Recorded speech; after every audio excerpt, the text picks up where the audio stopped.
I got the red across my screen. The notification has not gone out yet. There we go. Now the notification has gone out, which means that the people have been alerted. So we are officially live on Sunday night, episode 42 of VypDrive. Now, I was thinking about all the things I could talk to Terry about, and I just come to the realization that there's a lot I need to talk to Terry about. So I'm not going to waste a lot of time tonight. So y'all might want to get in here, get comfortable. We about to kick this thing off real fast. So let me get into the little introduction that I need to do, and then we let's get Terry in here.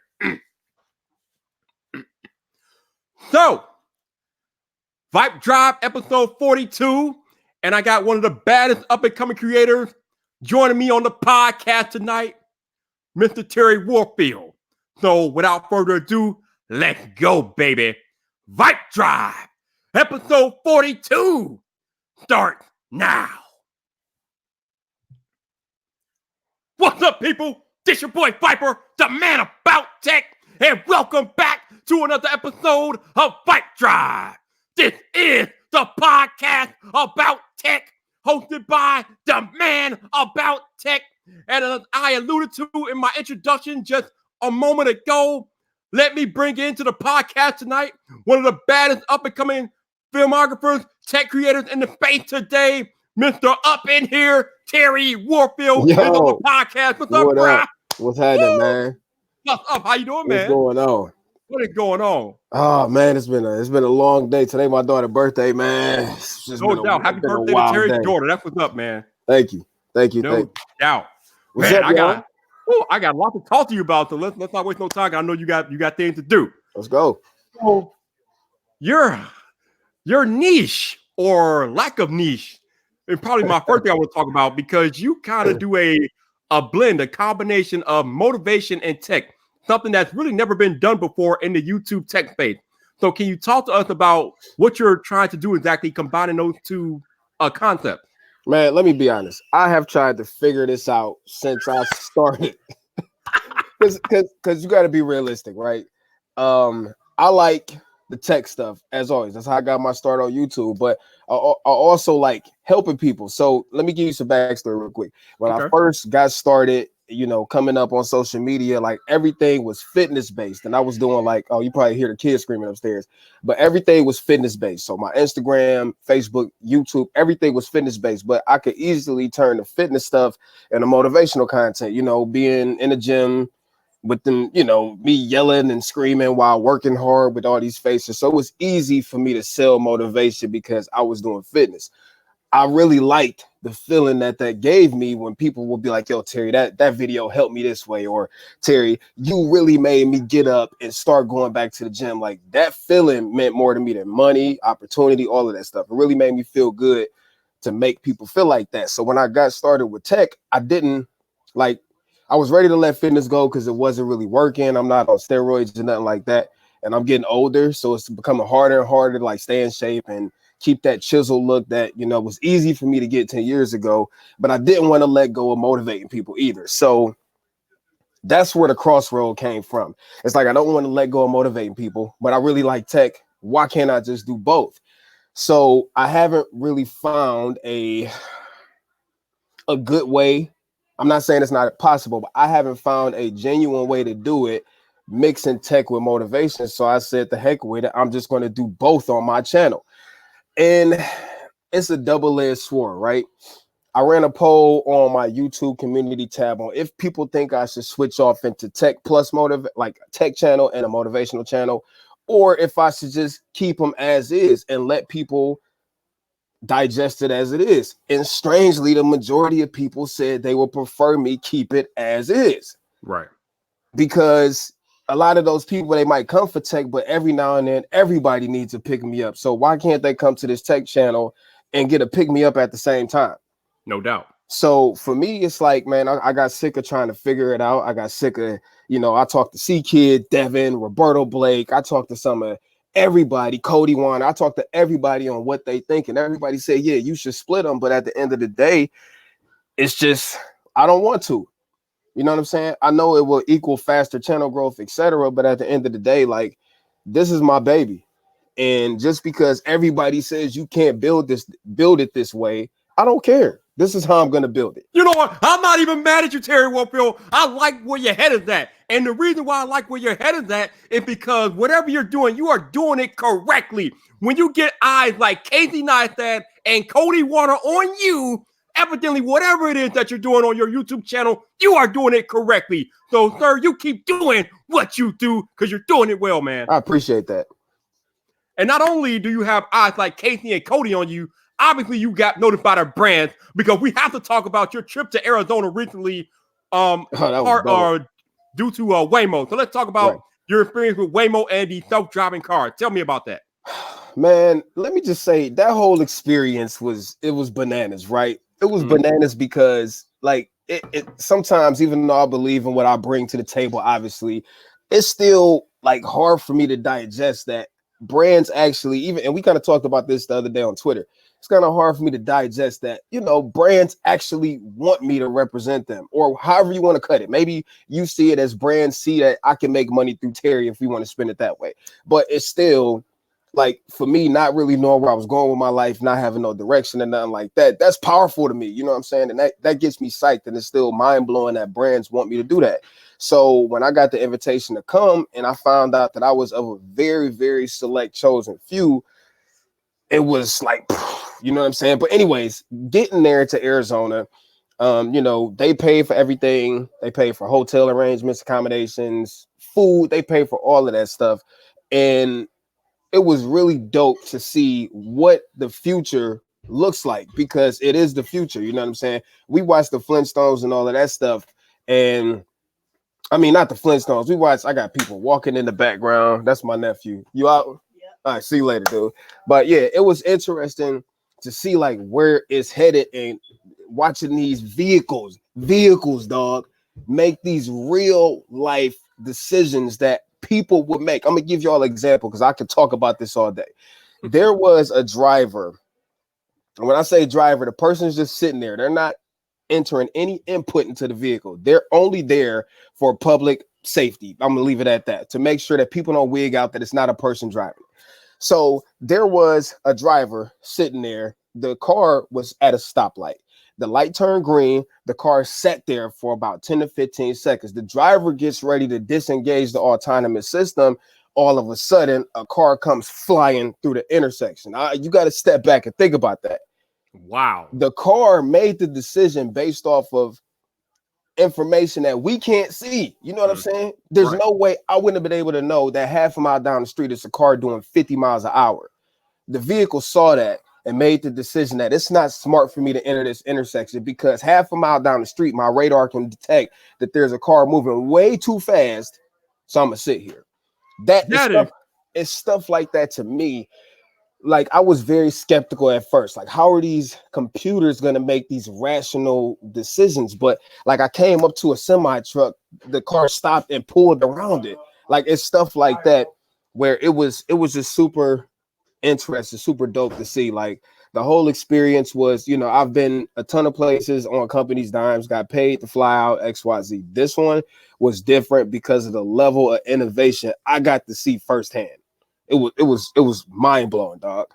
I mean, just think about that for a second, though. You said that you were in an autonomous vehicle, a self-driving vehicle, and the light turned green. The vehicle was stopped at an intersection. The light turned green, but for reasons that you didn't know at the time, the vehicle would not move. And your safety net, the driver was going to disengage the autonomy when a car came flying through the intersection that nobody could detect if it wasn't for that machine. Yep. That is bananas to me. You described that perfectly, man. That is just crazy. Yep. You got to think about it, man. Even though the human brain is capable of some crazy stuff, computers are capable of way more. When it comes to, like, I'm not talking about quantum computing. That's a whole different ballpark. I'm talking about pure mathematics, the stuff that computers use to make decisions. Computers can do way more than any human on this earth can do. And when you add that into a car with several different sensors, several different computers, all thinking together and making rational decisions together, it'll always be safer than a human being, because most accidents come from human error. Correct. Computers eliminate a whole lot of that. They don't get tired. They don't get tired. You don't have to pay them. You don't have to do none of that crap. They literally just do a job. Absolutely. Like you said, computers are a lot smarter than humans, and not only can they calculate more than humans, they can do it a lot faster than humans can do it as well. So, like the example you just gave, when you were thinking about a car that is speeding from the opposite side, that a human really can't detect it till probably too late. The computer has already detected that the car is coming and that it should not move until that car goes by. That is stuff that humans cannot process because that car wouldn't even get into our field of vision until it was too late, and that would have been almost accident. Yep. But the Waymo vehicle was like, no. Bro, they've logged, and this is not like, even though I'm an ambassador for them, you know how I am. Can't nobody pay for me to say nothing. Listen, they have logged like 10 million road miles and test vehicles and all of that stuff without any accidents. Without no accidents. The accidents that the cars were in were caused by other people, not from the actual car. If you ever want to go and see if any of this stuff is like crap, they have to post safety records. It's a regulation that they have to post yearly safety reports to all of the different government websites. You could go research it for yourself. It's nuts, man. I believe, like you said, that because when you're talking about autonomy and self-driving cars, the government takes that type of stuff very seriously. So there's no way they are letting these cars on the road without stringent safety checks and software checks, things of that nature. You guys like checking over and over and over again to make sure that these computers are working the way they should to ensure that their safety is at the utmost when these cars are on the road, because you're talking about real life people out here. It's almost like kind of like Tesla and the summon feature that which they just introduced. Now, I'm of the mindset that feature is not really that safe to be used in very public spaces because the sensors on the Tesla are not nearly as good as the Waymo that you were in. I saw some of the videos all about I saw some of the videos and the demonstrations of the summon feature, and some of the things that those Teslas were doing had me kind of leery. I was kind of scared because it was not responding correctly or in a timely manner. Yeah, it's nuts. Like Waymo is way ahead, like even of Uber autonomy and Tesla autonomy. Waymo is way ahead. And here's the thing with Waymo, a lot of their sensor technology is done in-house. So they don't outsource it. You know what I'm saying? That means they have a thorough understanding of how all of the systems that they use, radar, LiDAR, infrared, all of that crap that's infused, they build their own computers. Like everything is done in-house with Waymo. So they have a very, very deep understanding of how all the systems like talk to each other. You know, the cars feed continuous data back to their data center for experts to analyze. And man, it's just, my mind was freaking blown, dog. No doubt, man. Like I was saying earlier, you got that invite to test out their self-driving cars in your preferred niche. You're doing technology and motivation together. And Waymo thought that you were a good enough ambassador to get that story across. And Lord have mercy, I watched the video, Terry. I told you on Twitter that video was incredible. The way that you presented that story, and the way that you filmed it, and the monologue, it was all incredible. They definitely nailed it when they picked you to do that, to have that experience, because you did the thing, man. You did them right. Appreciate it. No doubt. I made that video. Like when I make these videos, I make them like. Sometimes I had discussions with people on if I should like take longer to film, or if I stop having this such high standard of production, then maybe I could get more videos out. I make them videos because I like to make them like that. You know what I'm saying? I like putting sauce on videos and making videos that I would love going back to rewatch. So a lot of times I make my videos, I've rewatched that Waymo video probably 50 times just because I just love the presentation of it. It was amazing, man. No, I don't blame you, man. That video was incredible. So now I want to talk to you about your ending up at the Galaxy Note 10 event, because I remember, I think it was around the Note event last year, and I think it was you, Devin, and TJ, you guys didn't get invited, and you guys made a pact that the very next year that you would end up at the Note event. I think this was around the Note 9 event. You guys didn't get invited to the Note 9 event. So you made the pact to be invited or find yourself getting invited to the Note 10 event, and it actually happened. You guys ended up being invited to the Note 10 event. Facts. So tell us, man, what did you do? What did you guys do? Yeah. What changes did you make? What steps did you take to end up getting invited to the Galaxy Note 10 event? Because that is select company, man. Bro, that's a great question. That's a freaking great question. So first of all, let me send a shout out to my bro CJ Knows Tech and C Kid Tech, man. I strongly recommend, if you are in the creative space, find you some people that you can bond with. And I say that because, like, when you're a creator, you have a whole lot of doubts, you have a whole lot of what ifs, and is this good enough in XYZ? And it's good to have like-minded, motivated people around you who want the same thing. So that's part of the success, is being around two other people that at any given moment, any given time, every single day, our whole thing, we don't entertain negativity, we don't do none of that. Our whole thing is driving forward. So big shout out to CJ and Devin, because we all, like you said, we collectively made a pact last year. Okay, we wasn't good enough. We're not good enough. Maybe we didn't make enough noise to get there. Not Samsung didn't invite us. Maybe we didn't do enough to get there last year. So now let's do more. Let's do more. Let's get these names out here. Let's squad up. Let's collectively attack what we want. And in that case, it was Samsung. So it was this, we got blasted on Twitter from XYZ here and XYZ there because we was at Samsung's neck, which I was like, so what?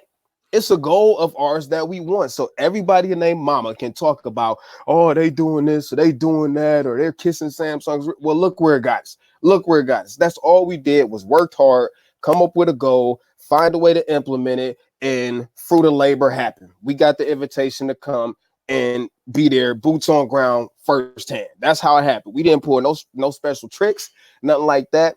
We worked hard, got the invitation, made sure, I made sure that Devin was there. Devin made sure I was there. CJ made sure Devin was there. All of us made sure that we cross-checked each other and that none of us went if all of us didn't get to go. That's what's up. Now, Terry Warfield, I got first-hand experience of people hating on Twitter when you're trying to reach out to other people and friends. Oh, my God. Man. Please don't get me started. You know what? This is the podcast. Maybe we should get started, Terry Warfield, because me and you have had this conversation before about how people always can't stay in their own lane when it comes to what other people are doing with their businesses or their channels. Like, why is it, Terry Warfield, that people can't keep their mouth shut when it comes to what other people are doing with their lives and their channels? I don't understand this stuff. I'll be honest with you, like, busy people. I'm gonna say this indirectly without going into straight attack mode, because you know how we can get out. Yeah. People who are moving and making stuff happen don't have the time, don't want to have the time to entertain anything that's going to do this to them. They don't do that. You know what I'm saying? So they don't do that. So, like, for me, it's like, I don't understand why people feel the need to go and this is not aimed at anybody in particular. I know how some of y'all are on YouTube and Twitter. Oh my God, no, this is, if the shoe fit, wear it. I don't care. But this is not aimed at anybody in particular. I don't get why people take the time out of their day to invest negative energy in other people. That means to me that you have too much time on your hands and you are too busy doing nothing, that you have the time to sit here and be that enthralled in what it is I'm doing. Preach. That's why. Preach, baby, preach. If you did, if you focused on you more and focused on your goals more and did more that you wanted to do and took that same energy you was putting online hating on Terry or Viper or Casey or Devin, see, whoever it is, and put that back into your own stuff, you wouldn't have the time to, nor would you want to hate on anybody else. So just, Boy, he is spitting that sweet music tonight. I like that, man. And that's the PG version. Bruh, I almost want you to repeat that for the people in the back so they can understand what you're trying to say. Can't repeat it. You got to play it back. You got to run it back. Play that. Catch the replay, baby, or catch the podcast audio version, baby. Y'all need to listen to that like 500 times. If you find yourself hating on somebody's success, y'all need to go back and re-listen to this part of the podcast, because like Terry said, if you find time to hate on somebody else and their success, you got way too much time on your hands, and you are not investing the correct amount of time in your life, your business, your goals, your dreams, in order for you to get to where you want to be. If you got time to hate on somebody else, you are doing it wrong. I got to put some sprinkles in that real quick. Go ahead. Once you get to a certain level, all right, once you want something so bad, whether it's cookies, whether it's goals, whether it's a new car, once you get focused enough on that, you don't even want to respond to the negativity, because it's not helping you. get nowhere. So I made a video about this, about people's opinions. I don't care about what people think of me because their opinions can't pay my bills. So once you get to a point where you are that focused and locked in on the stuff you want to do, you're going to get the negativity and hate, but you won't care. So people will say whatever they want about me. I could care less. You know what? You are absolutely right about that. Like you said, once you have a goal and dream and you really want it badly enough, you are going to do whatever it takes, and you're not going to entertain any outside nonsense. And I'm kind of like this myself because I've told you guys on several occasions, my goal is to become a full-time tech content creator, excuse me. So I'm trying to do everything I can to get to that point. And sometimes even the people in my life suffer because sometimes I'm ignoring the people in my life because I'm so focused trying to get to that point where I want to be, you know? Yep. And that's just because I have, it's like a direct line. It's like, I know where the goal is. I know what my dreams are, my aspirations are, and that's what I'm locked in on. And I don't have time for any outside noise. So I understand where you are coming from. You are absolutely correct. If you got goals and dreams and you know what you need to do to get there, you don't have time to entertain the BS. Haters are really like haters are really like your secret lovers. Seriously. You know what I'm saying? They're really like your secret. Haters are one of two things. They either are intimidated by you and are scared of what you might accomplish. I'm sorry, one of three things. They're either intimidated by you or scared of what you might accomplish. They're upset because y'all started in the same place and you made it further than they did, and it's hard for them to digest that. Yep. Or three, they just plain haters. They don't like you for whatever reason. I can accept number three. I don't care about three. You don't like the way I look, blah, blah, blah. You don't like the way I talk. I'm cool with that. The people that are intimidated by me or whoever, you shouldn't be intimidated. Like, that problem starts with you because somebody else's success should not intimidate you. It should motivate you. And that's where the difference is. Somebody else's success should motivate you. It should make you want to get up off your behind and, you know, do more. I've been around millionaires, dog, and never got jealous. Never. Said, why me? My question is, how do I get this? Yes. Not why you and me. Not don't get me wrong. Obviously, I'm a person with feelings, but when I do have negative feelings, I know how to overcome them. You know what I'm saying? I'm not gonna sit here in front like I don't have bad opinions and negative energy sometimes, because that's ridiculous. Everybody does. The thing is knowing how to overcome it. So when I do get in these situations where I might be like, oh man, that's a Ferrari, why don't I have one? I instantly stop it. And yo, dog, that's the wrong frame of mind. Instead of wondering why don't you have one, well, how do you get one? Yeah, obviously you're not doing something that you want to do, because if this is the goal you want, if that Ferrari is what your goal is, you ain't did enough to get there yet. Yep. True story. You got to keep working. Like I was telling a friend of mine the other day, if for whatever reason you are not at the place where you want to be, then that means you have not put in enough work to get to that spot. That means you got to work that much harder to get it to wherever it is that you want to be, because ain't nobody handed you crap. Ain't nobody handed you nothing. They're not giving you nothing. There are no hand-me-downs. There are no freebies in life. If you got goals, if you got dreams, if you got aspirations, the only person that gonna get you there is you. Nobody else. Nobody. And that's what sometimes I get upset. Like when I hear grown people talk about like so-and-so got this, and man, shut up. Like you didn't work hard to get it. Whatever the opportunity, like we can even equate this to I might be jumping around or whatever, but the Pixel, right? Right. It's a lot of people complaining that they didn't get the Pixel. Right.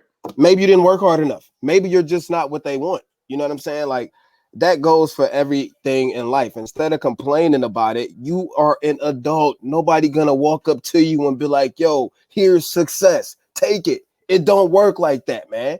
It don't work like that. So when people come to me complaining about, I'd have been in the worst of the worst situations, man. Maybe not worst of the worst, but I've been in some bad situations.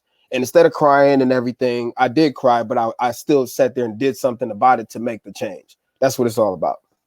That's the only thing that you can do that would affect the change that you want to be. The thing goes, be the change that you seek. Exactly. And I can't say it any better than that.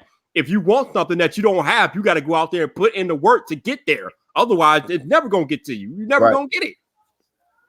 Man, this might be my favorite podcast yet. Woo! That's already my favorite one. Thus far, dog. I know, right? This is fire, baby. This is fire. Y'all might have to go back and re-listen to this like a few times. I'll be good Lord. But we're going to take a quick break and we will be right back.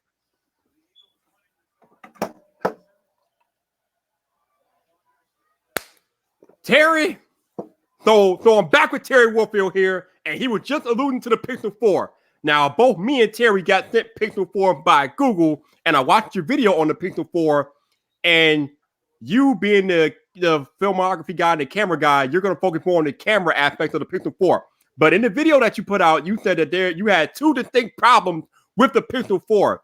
So why don't we talk about the issues that you have with the Pixel 4 as you stated in your video? All right, let me say this, right?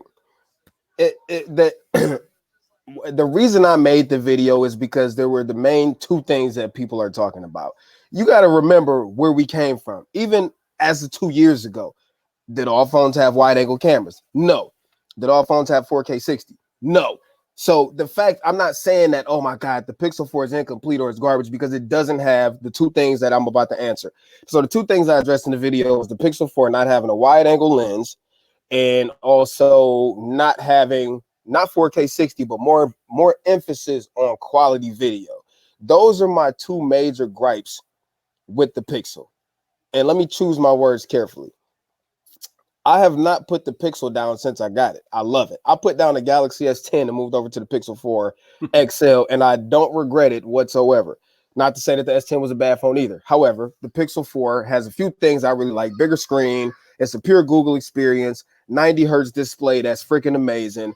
Super loud speakers. I can't say too much because we still are under rules, but you get what I'm saying. Yeah. So, but my two major things that I won't call them problems, I'll call them missed opportunities.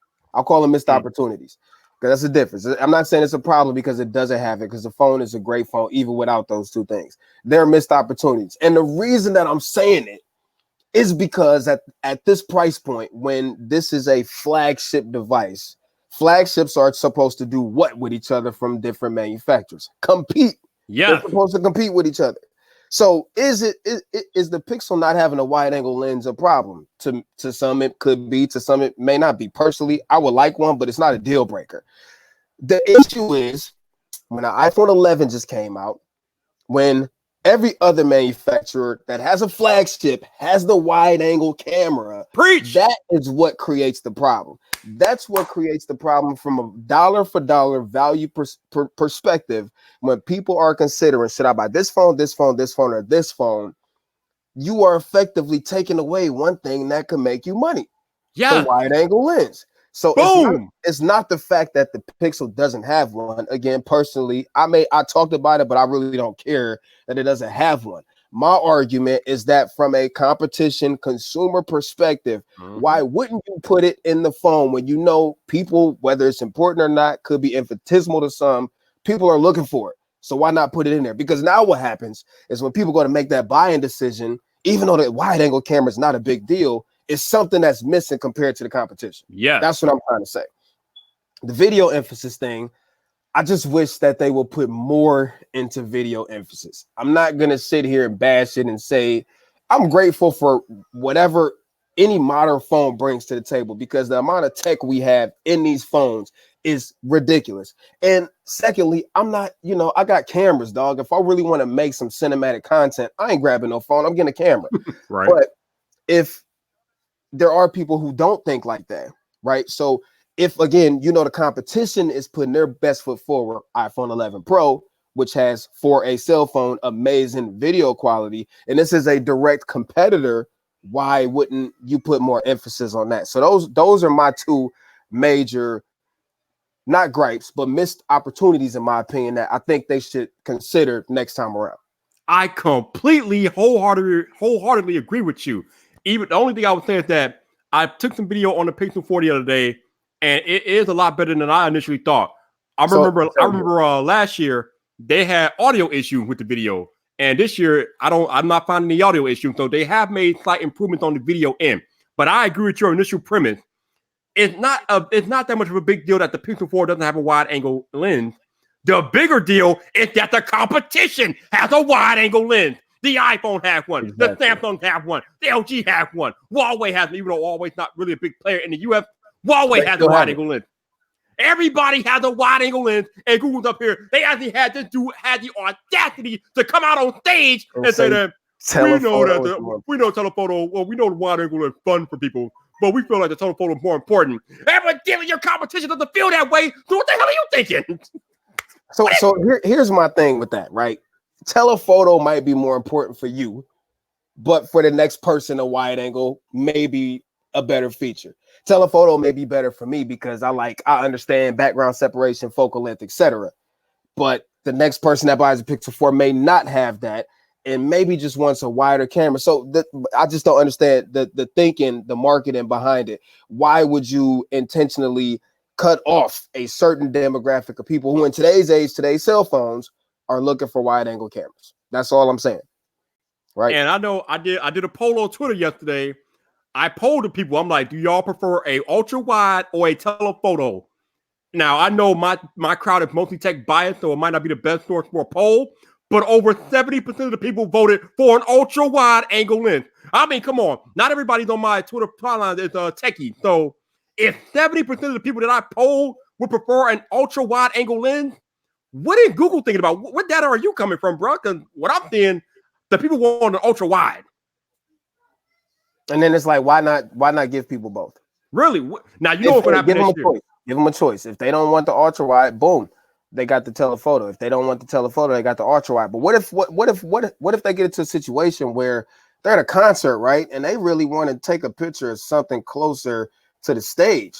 Why not give them an option to have telephoto? Or what if they're out in nature and they got this phone that can do telephoto and wide? Then why wouldn't you give them an opportunity to have the wide angle? Why not put both in there? Because you know what? That's what everybody else is doing. And while I appreciate Google's simplistic, holistic approach and not overcrowding the phone with features, some things are core. Some things are core. This is being touted as basically the camera cell phone. You got to cover all bases. You got to cover all bases when the competition is doing it. You got to. And the other thing that kind of perplexes me about their choice is that if you want to take a telephoto shot, you don't really need a second lens to do that because you can do the digital zoom. Now, digital zoom obviously is not as good as having a second dedicated telephoto lens, but digital zoom can still zoom you into the subject. You cannot zoom back. And also, I mean, some people say you can step back with an ultra wide, but stepping back does not get you an ultra wide picture. It doesn't work that way. It doesn't give you the same perspective. Not at all. So it's much more practical in my eyes. If you're only going to go with two lenses, do what the iPhone 11 did, providing wide angle and an ultra wide, because you know if somebody wants to zoom in, they could digitally zoom in and do that. They can't zoom back. Come on, people. Come on, Google. I don't understand this. Now, digital zoom, to be fair, is a lot better than what it used to be. Digital zoom is usually crap. But with today's advancements in software, it's different. It's different. Digital zoom ain't the same as it was even 2 years ago. Yes, it's true. It's totally different now. And while I'm not saying it's a true replacement for optical zoom, the fact that the Pixel 4 can pull off that trickery it can with the telephoto lens and it looks just like regular optical zoom is freaking crazy. So here's my other perspective. Google, you are the software giant. If you can put all this wizardry into the Pixel 3 and make it kill the competition with one lens, my man, what could you do with video? Why not seize that opportunity? Really? Yes. Why not the hold up? That opportunity? I don't get it. I don't get it That's either. What I don't get. I love like I said, this is not the bash the Pixel. If anybody, and y'all know how I am, I say how I feel. I actually love the Pixel 4. If I didn't, I would say I don't like this phone. I do like this phone because I've made videos because I hated phones. Trust me, I like it, but I don't understand those. No, we like you said, we are not trying to bash the Pixel 4. We are talking about solely missed opportunity because, like you said, if they could do all that computational photography with still pictures, you should be able to do the same thing with video. I don't know why. What's the hold up? I don't know why they won't go into that field. It's almost like Apple refusing to get into home automation. I don't get it. They have the foundation, but they won't touch it. But Google, go ahead. I was going to say it's not like the phones are not capable of that level of computational learning, right? Because they are. You know what I'm saying? It's because look at iPhone. They did it. You know what I'm saying? No, the video is not DSLR or mirrorless quality, but it's almost there. It's almost there. I mean, obviously, you're not getting depth of field and all that stuff, but just from a pure, like, clean video output from a sensor that freaking big and the rest of this software, is crazy that software is bridging that gap between hardware and software now. Yeah. And Google has been on the forefront with the cameras over the past 3 years, but like you said, for whatever reason, they will not get into the video realm. I don't. But I want to pivot a little bit because I want to talk about a life change that we both made on our YouTube channel relatively recently, more or less. But you've been doing YouTube longer than me. You've been on YouTube for what, 4, 5, 6 years, I think, right now? As a focused tech channel, about 1.5 years. But like I mean, but before that, it was a lot of fitness, cussing, yelling, being ignorant. You know, I'll be honest. People grow up. But I remember watching you on YouTube 3, 4, 5 years ago when you were hardcore Terry Warfield, and you were cursing up a storm. But me and you both have made a change that we are no longer cursing in our videos. I want to talk to you about what led you to make that change and how that change occurred in your life and your content. All right. So I think let me preface by saying you can run your show however you want to run your show. Yep. I'm not telling you can't be successful if every other word you drop on your channel is MF. Who am I to say you can't be successful at that? Look at my man Flossie Carter. He keep it all the way 100 and he's hugely successful. I made the decision because I got kids watching me. That's where my motivation came from. Yep. There was one particular video I had put up, and one day one of our kids was watching my video, MF this, you know, this and that. And at that very moment, actually in that video, that vlog I made about me stopping profanity on YouTube, it was in that moment when I saw him ingesting my content that I was like, wow, what am I feeding to my children? Now, to be fair, they're going to see this crap everywhere. They're going to hear this crap everywhere. I can't stop it. However, being the father I am, I don't want to be the one feeding it to them. Correct. When I go to football games and I go to places and stuff like that, and little kids are running up to me because they do it all the time. Like, Terry, your last video was so great. I got one dude that's on my son's football team.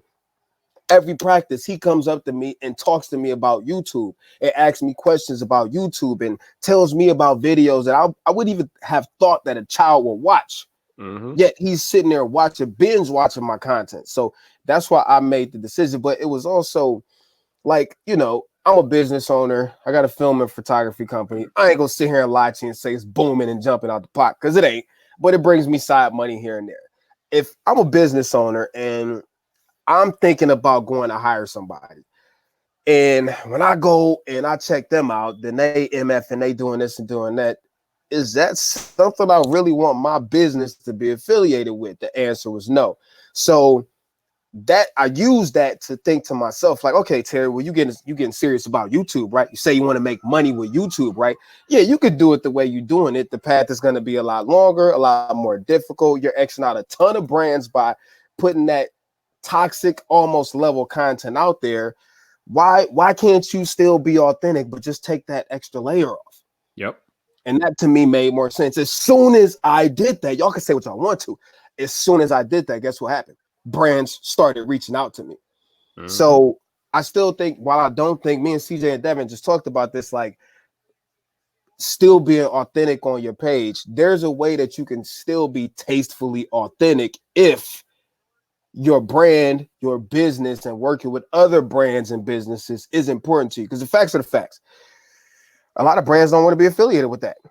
Most brands don't want to be affiliated with that. You will get every once in a while an anomaly, a brand who does like that in your face, cussing loud. You know, every now and then you'll get that. The vast majority of these brands that we as creators want to work with, they don't want that. And you know what? It's like I said before, it's not the brands don't want it. It's that the brands are catering to an audience that does not want it. I remember the story that you told about how I think it was your friend came up to you and told you that he can't let his kid watch your content because you're cursing too much. Yep. My dude Drew, like me and Drew been like that since kids. And one day we had the conversation. I'm like, bro, why you don't never share my videos? I always share your videos XYZ. Even though I share yours, that doesn't mean you're obligated to share mine. But I'm curious as to why don't you, bro? His answer was, you cuss too much. I don't want my kids seeing that. Right. And the thing about it is, it's not so much that the brands don't want to be affiliated with cursing, but a lot of the audience, a lot of the mainstream audience is a lot like Drew. They don't want cursing. No. They don't want profanity. And you know the brand's going to cater to the mainstream. If the mainstream doesn't want cursing, or they don't want to be bothered or listening to that type of content, then the brands are going to steer far clear of that, because the brand's obligation is to make money. They're not going to do anything that messes with their bottom line. You know this. I know this. So as content creators, we have to be mindful of what our audience is looking for and what they're comfortable with.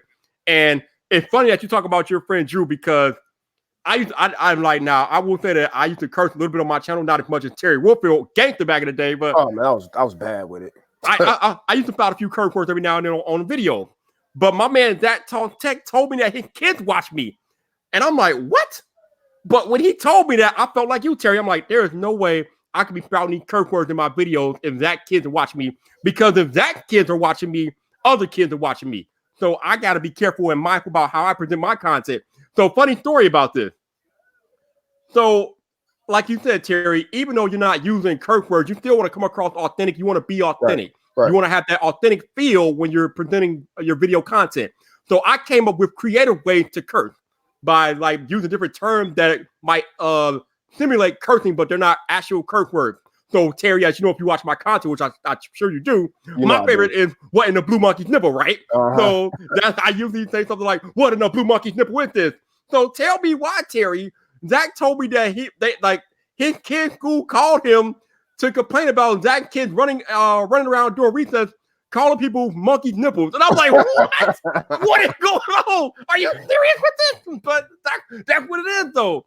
Now, obviously, it's kind of funny in the long run, but it just makes me think, like, if that kid's doing that, how many other kids are doing that, running around talking about monkey nipples and whatnot? And thankfully, they're talking about monkey nipples and not some other curse word that I could have came up with that was less acceptable, you know?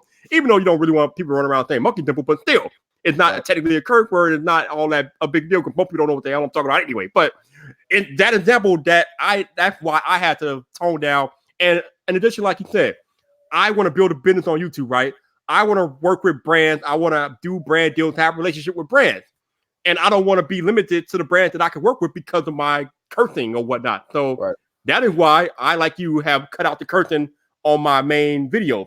Now, of course, now when I'm doing this live stream, I might curse a little curse word every here and there, but these are live streams. Man, these aren't really going out to the mainstream like that. But on the main channel where I'm doing my content that is mostly brand focused, you will not hear curse word out of me because I'm not about that life. I completely understand where you're coming from. Somebody just asked the question. I've been like kind of peripherally looking at comments. My Obi just said, and I don't, my Obi just said, why are you aiming your content at kids? Bro, I never said I was aiming my content at kids. Okay. I've noticed, and I'm gonna call you out. You've been in a couple live streams where you just like playing devil's advocate for no reason. I never said I was aiming my content at kids. The reality is YouTube is accessible to dang on there every child in this country. Yeah. And YouTube does recommend our content. So I don't want to be the one feeding it to them. Is that clear? Is that like black and white enough for you? Because that's the reality. Kids consume our content more than adults do. So I, as a parent, don't want to be the one feeding it to them. I think that's pretty clear. And I don't either. I'm not a parent. I don't want to be the one feeding kids curse words. I'm not about that life. And like Terry said, even though we have tech channels and our demographic is mostly in the 25 to 34 range, there are teenagers that watch our content. So I don't want to be feeding teenagers curse words. I don't want to be that dude. Terry doesn't want to be that guy. So it's not that we're aiming. Not for me. Right, exactly. It's like Terry said, it's not that we're aiming our content at kids. It's that it's just that we know that kids watch our content. It is what it is. I don't even cuss around my kids, not because they don't hear it, not because they don't think I cuss, because they know I do. It's just I don't want to be the one feeding it to them. It's as simple as a concept as that. They can get it from everywhere else. I don't care, but it hit different when it's coming from dad. Right, exactly. And you have to be the one to set the example for your kid because they're watching you closer than anybody. And if you're out there cursing, they're gonna think it's okay to curse, and you can't have that. Right. So if I'm sitting here cussing and they go to school MFing somebody, how can I be mad at them? Because I fed it to them. I don't want that. Exactly. It's not a good look. So that's why we have to be mindful of the content that we put out on YouTube. Even though we're not aiming at kids are watching our videos, as the demographic will show you. So we have to be careful. Right. It just is what it is. So wow, what a podcast! This has been amazing, dude. Like, damn. You cussed. Actually, YouTube does not consider that a curse word, surprisingly enough. So, I can start. No, I'm just playing. Nice. Oh man, so you've used a few phones this year, Mr. Terry Warfield. So right now, just off the top, what is your 2019 smartphone of the year from the ones that you've used? I still got to give it to the Note 10. Okay. I don't think the Note 10 is a perfect phone. I hate the cameras on it. I think the cameras are complete trash. But I think it's between the let me back up. I think it's between the S10 Plus and the Galaxy Note 10, just depending on if you want an S Pen or not. Not because of all the extra pointless features that most people won't use. Just I think it's the most complete. Y'all could probably hear my daughter flipping out in the background. I just think it's the most complete phone that has come out this year. It just ticks so many boxes: the display, the battery size, processor, the amount of features that's in it, the amount of small intricate details. Like even going back to the Pixel 4, I'll give you an example. I'm a big fan of copy and paste. So obviously I'm a content creator. When I have to post on Twitter, Facebook, Instagram, etc., it's easy to go back and use my copy and paste. The Galaxies actually save a running clipboard that's built into the operating system. Yeah. I don't have to download anything extra. So going back to Google, the Pixel, where it only saves the last copy by default unless you download an app, like it's those small little nuanced features that really keep me like, my daughter is really losing her mind upstairs. It's those small features that they just keep me coming back to Samsung. So I just wish they would improve the camera experience. They come out with all of these, every year they say the cameras are so great and then we get it and then it's the same old, it's just not good. But my phone of the year so far, I didn't start digressing, it's probably the Note 10 Plus. I haven't had a chance to use the iPhone 11 Pro in depth. I know that's a super complete phone also. I'm ready for Apple to move on to the next design generation before I consider jumping back on board. I'm not against iOS. I missed AirDrop. I missed the hell out of AirDrop and iMessage. But to answer your question, probably the S10 Plus or the Note 10. Note 10 Plus, because the Note 10, the Note 10 was a ripoff. The Note 10 shouldn't even came out. You already know how I feel about that. Yeah, you know how I feel about that. Take a page from Google and give us this 2 different sizes, the same features. Not a strip down one to pigeonhole us into buying the more expensive one. Right. I completely agree. So I am in my man cave, Joan. This is it. This is the man cave. But my daughter is flipping. So I know you said originally that you started off doing fitness videos and whatnot, but what made you transition over to starting doing tech videos on YouTube? That's a great question, Viper. I didn't want you to ask me that question, but I knew you was going to ask me that question. Damn, you good. Oh, man. All right. Okay. It's twofold. The first thing is I am now 34 years old.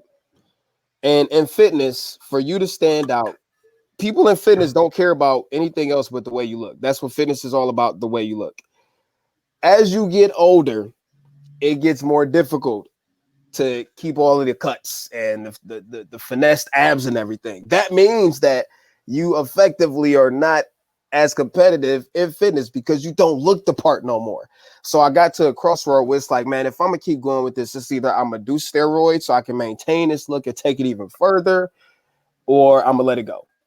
And I had thought about steroids, just being 100% transparent. I was actually about to do it, and my wife was like, hell to the no. And I'm like, you know what? This is kind of silly. I'm about to inject something into my body that's not supposed to be there just to try to look better for social networks.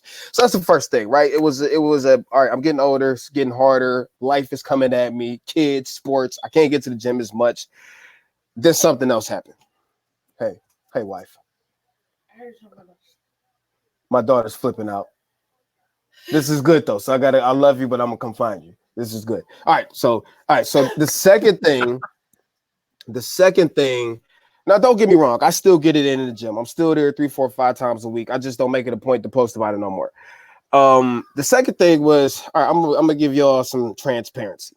I grinded in fitness for probably like 10 years. Short of having my little clothing line, maybe made over 10 years grinding on Instagram, YouTube, Facebook. $500. I got on YouTube and started taking things seriously. And within 3 months, had a check in excess of $5,000. And it's like, whoa, wait a minute.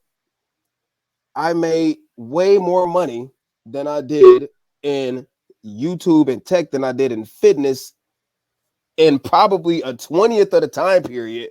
What am I doing? So that in conjunction with my body deteriorating, I'm getting older, can't dedicate as much time to it. You know, I'm getting more mature. I don't want to feed that yelling, cussing and stuff to children. Like the decision had to be made because what I would do is I would post something about tech. I would post the next picture with my shirt off. Then wonder why brands weren't hitting me up, right? I had to make a decision on which one was better for longevity, which one was better for, not even better, which one was more realistic for longevity, financially. And that's how it happened. I mean, like I said, I still post gym pictures time to time, but I make sure they're tasteful because I do still like to motivate people. A lot of people find motivation from fitness, so I still like to motivate that way. However, I make sure that it's like taken with a camera and it's a presentable image and it's, you know, it's not XYZ. But to answer your question, the motivating factors were just father time and money. Okay, I guess I should ask a more direct question. Well, you should have cut me off a long time ago, Viper. You should have just told me to shut up. Why technology though? Because as a child, I always was into tech. Everybody around me can tell you this. I always, like, even back before, it's a lot of y'all that's watching this, y'all might not know about this. Back when two-way pagers was coming in and they was hot. And I always had the best of the best two-way, the Motorola Timeport P935. I was the only dude in the school with the big silver two-way that Puff Daddy had in his video. So I've always just been in the tech. When I was a kid, I used to, you know, build computers. I would find myself reverse engineering, remote control cars, building other stuff, attaching those motors with a little solder iron. So I just always been into it. So the way I got into it is I was bored one day, had a camera, and I had just bought the Galaxy Note 8, I think. And I was like, you know what? I'm bored. Let me try a video. Let me just make a video. The first video I did without hashtags, metadata, any of that stuff, soared to like 70,000 views. A few videos later after that, and I think I know the algorithm is totally different now, or either YouTube was just pushing me because I was a new creator, which has happened also to people. But my first few videos, 10, 15 videos, all smacked like 30, 40,000, 50,000 views. So it's like, well, why not keep going with it? And that's kind of how it started. That is, it is so crazy to think about how the algorithm has changed from when you first started putting out videos, to what it's doing now. It's crazy. It's totally different, man. Because I think like John Prosser had commented on this. It was a while ago, but like we spent all of this time researching hashtags and etc. And the videos that I didn't put any of that stuff performed better than all the videos that I've used that stuff on, which, you know, some of that I'm probably sure it could be attributed to the algorithm changes and YouTube trying to do better to make things fair for creators, all of that crap that's under that umbrella. But it's just wild that because I didn't care about thumbnails, I didn't care about titles, I didn't care about none of that. And either I'm overthinking it now, or maybe YouTube was just different back then in that space, which, you know, whatever. But that's how that happened. I love tech, man. I always have, always will. I'm a geek. I mean, you should see my house. I'm a straight freaking nerd. I don't look like it, but I'm a straight up nerd. So if you had to choose a certain area, what would you say is your favorite area of tech? Is it like computer, cell phone? What is your preferred area? Probably cameras and filmmaking. Of course. Naturally. Yeah, cameras and filmmaking. Don't get me wrong. I love all types of tech too, but it's just, like, for example, cell phones. Once the cell phone has come out and everybody's done talking about it in 2 weeks, nobody's thinking about it anymore. Then another cell phone comes out that's incrementally better. And the same cycle happens viciously over and over and over. Whereas cameras, like a lot of people, when they go to research cameras, you know, everybody don't have 3,500 to drop. So there are more people searching for like last year's model or the model before that when it comes to cameras than cell phones. Right. The other thing I really love about cameras and lenses and photography and filmmaking is just the complexity of it. I love a challenge, man. So, like, you know, figuring out, like, photography and filmmaking is just constant problem solving, dog. It's figuring out lighting situations and how can I use the gear I have to, even under these crap lighting conditions and audio conditions, how can I still take this gear that I have and fit this piece here and do that and still get a great image out of it. On top of that, I could use this stuff to tell stories that move other people. That's my favorite part of it. That's my favorite part of it. A camera to me is almost like a time machine. You know what I'm saying? I could use this thing right here to convey how I'm feeling. Like, it's therapeutic to me. A lot of times I get bored and make stuff. Y'all be seeing on Twitter. I just post random crap, random videos, random photography because it like it's like it unlocks it unlocks my brain. You know what I'm saying? So that's why I find myself kind of veer more towards it because there's just so much more creativity and emotion there. And I like the technical side of it too. You know, the lenses, the cameras, the features, bit rates, specs, codecs, all that crap that we obsess over that we shouldn't. I love all that crap. I believe it, man. I've seen some of your camera videos on your channel. Definitely legit. Man, I wish I had more time with you, but I want to hold you here too much longer tonight. Terry, let the people know where they can find you at, man. Oh, you can find me in a few different places, right? You can find me on YouTube. Just search for Terry Warfield or www.youtube.com/Terry Warfield. Twitter and Instagram is a little weird because I couldn't get the same name on both, so they differ just a little bit. On Instagram, and my Instagram is lit, so make sure you go over there. Is Instagram Terry_Warfield. Twitter is _Terry Warfield. So let me just say that again because I know it's confusing. Instagram, it's confusing because I talk too much. That's why it's confusing. Instagram is at Terry_Warfield. Twitter is _Terry Warfield. So I'm on Twitter all day, Instagram all day, and YouTube. You know, come join me. Come be a part of the family. For those of y'all watching this live stream on YouTube, you know how to find Terry Warfield. If you're listening to this podcast on audio only, which seems to be a lot more you all recently, I will have all Terry's information in the show notes, so be sure to check that out if you want to follow Terry in his journey. He is definitely getting it done. He is the man. As usual, man. No doubt, man. Hey, I appreciate you, bro. Thank you guys for watching on YouTube and the live stream tonight. For those of y'all listening on audio only, thank you very much. If you want to support the podcast, check the description, check the show notes. There will be links there to support the podcast if you guys want to do that. Thank you to my man Terry Warfield for joining me tonight on VypDrive. We gotta get together and do this again, man, because this was an awesome conversation, bro. Yeah, man. This might have been my favorite podcast. As long as, I mean, you know how family life is, man. I will make time, man. I will make time. And I'm sorry for missing the first one. No worry, no worry, fan. No worry. But that will be it for VypDrive. Thank you, guys. We out of here. But until next week, people, this your boy Viper, the man about tech. You know where to find me. So come back for more. Tech Key Mike, thanks, sir. I appreciate you. Much love, y'all.